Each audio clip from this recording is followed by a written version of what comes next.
जय श्री राम दोस्तों, आज की वीडियो में आपका बहुत बहुत स्वागत है। हम जो चैप्टर कर रहे हैं ना, equations of first order and higher degree, उसका हम आज क्वेश्चन नंबर 4 करने वाले हैं। आई होप आप सबको अच्छे से समझ में आ जाएगा। ठीक है, देखो क्वेश्चन नंबर 4 क्या बोला, इसको हमने सॉल्व करना है। तो पहली बात आप ये समझो, इसमें हमारे पास जो पी होता है वो क्या होता है, D Y over D x.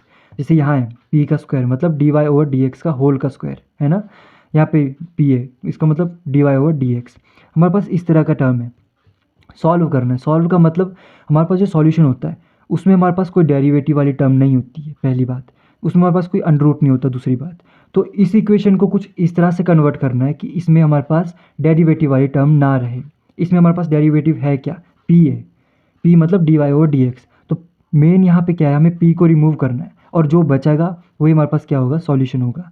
सबसे पहले आपको क्या करना है, ये हमारे पास जो क्वेश्चन है उसको एग्जैक्ट लिख लो। ठीक है, अब अगर समझ में नहीं आ रहा क्या करना है तो पहले इक्वेशन को थोड़ा खोल दो। खोल के आपको अच्छे से समझ में आ जाएगा कि क्या करना है। तो ओपन इट।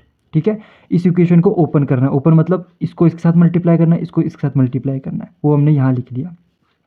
आपने देखा अगर हम दो स्टार्टिंग की टर्म ले और दो एंडिंग की टर्म ले, इन दोनों में हमारे पास 2py कॉमन आ रहा है। ठीक है, और इसमें हमारे पास x कॉमन आ रहा है। ठीक है, तो हम इसको कॉमन लेके जो बचेगा वो हम लिख लेंगे। अब हमने देखा कि जो ब्रैकेट के अंदर है 2yp प्लस 3x का स्क्वायर, और इधर भी यही आ रहा है 2yp प्लस 3x का स्क्वायर। ब्रैकेट में दोनों तरफ सेम है, मतलब सॉल्यूशंस क्या बनेंगे, एक तो ये और एक ये प्लस ये।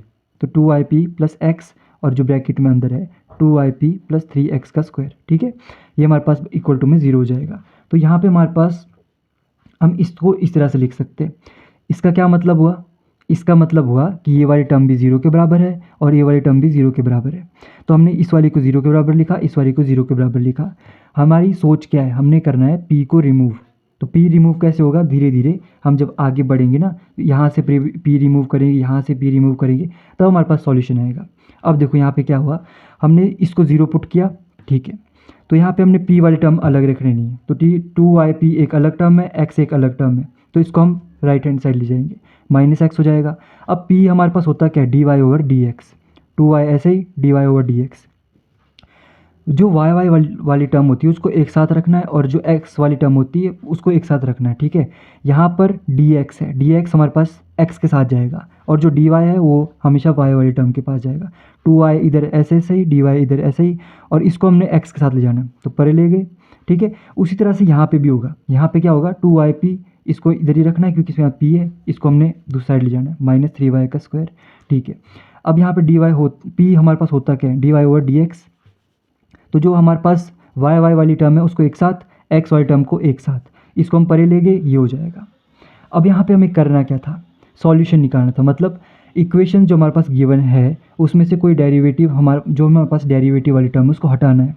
ठीक है, अब डेरिवेटिव हटाना है तो हमारे को क्या करना पड़ेगा, इंटीग्रेशन करनी पड़ेगी, क्योंकि हमारे पास जो डेरिवेटिव होता है वो इंटीग्रेशन का इन्वर्स होता है, आपको पता है। ठीक है, तो हमने क्या करना है, यहाँ पे इंटीग्रेशन करनी है, इंटीग्रेशन बोथ साइड्स। तो इसमें भी इंटीग्रेशन, इसमें भी इंटीग्रेशन। इंटीग्रेशन करेंगे तो यहाँ पे क्या हो जाएगा, टू हमारे पास क्या है, कांस्टेंट है।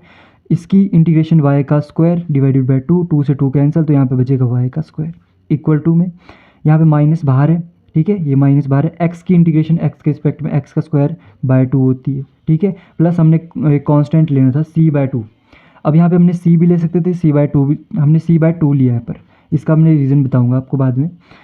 ठीक है, उसी तरह से यहाँ पे हमने इसको जब परे लाया तो ये हो गया एक्स वाई का स्क्वायर प्लस एक्स का square divided by 2 equal to C by 2।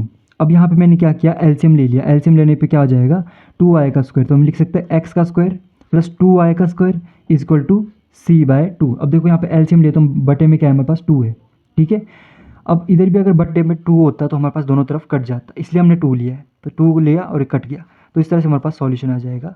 ये हमारे पास इस तरफ आ गया, और ये हमारे पास क्या आ गया, इंटीग्रेशन ऑफ 2y इसी तरह से हो जाएगी, y का स्क्वायर आ जाएगा। इसकी इंटीग्रेशन करनी है, यहाँ पे क्या हो जाएगा, x का क्यूब बाय 3।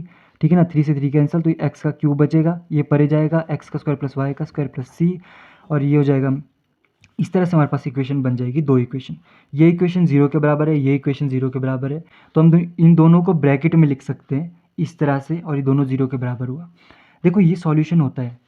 अब इसमें समझने वाली बात क्या है कि ये वाली टर्म 0 के बराबर है, ये वाली टर्म 0 के बराबर है, तो अलग अलग टर्म्स है हमारे पास।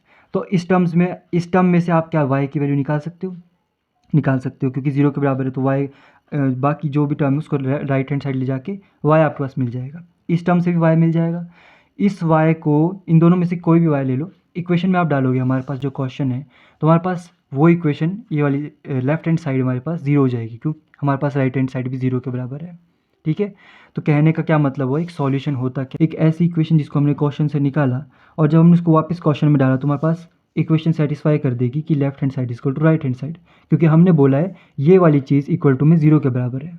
तो इसको कुछ ऐसा सॉल्व करके हमारे पास कुछ ऐसी y की वैल्यू मिली जिसको हमने जब इसमें डाला तो सच में ये वाली टर्म 0 के बराबर हो गई, तो वो होता है सॉल्यूशन। ठीक है, तो उसकी हमारे को ज़रूरत नहीं है, हमारे को क्या है यहीं तक करना है, ये इसका सॉल्यूशन है। ठीक है, अब देखो ये वाले जो क्वेश्चन है ना, ये बिल्कुल इसी से रिलेटेड है। ऐसे आपको करने क्या है, मैं आपको थोड़ा स्टेप बता देता हूँ। इनको पहले खोलो, p को अलग करो, p की वैल्यू होती है dy और dx, जितनी हमारे पास y वाली जितनी हमारे पास x वाली टर्म है उनको अलग अलग कर दो और उनको इंटीग्रेट करो, वही हमारे पास सॉल्यूशन हो जाएगा। ये वाली इमेज जो अभी आपके सामने शो हो रही है ना, ये इन क्वेश्चन के आंसर है। तो अगर आपको नहीं समझ में आएगा कि कैसे करना है तो आप इनकी हेल्प ले सकते हैं। इनमें से कुछ इंपॉर्टेंट क्वेश्चन को हम अगली वीडियो में डिस्कस करेंगे, तो ऐसा नहीं है आपको ये सारे क्वेश्चन खुद ही करने, मैं आपको हेल्प कर दूंगा इसमें अगली वीडियोज़ में। ठीक है, तो अगली वीडियो में मिलते हैं। जय श्री राम।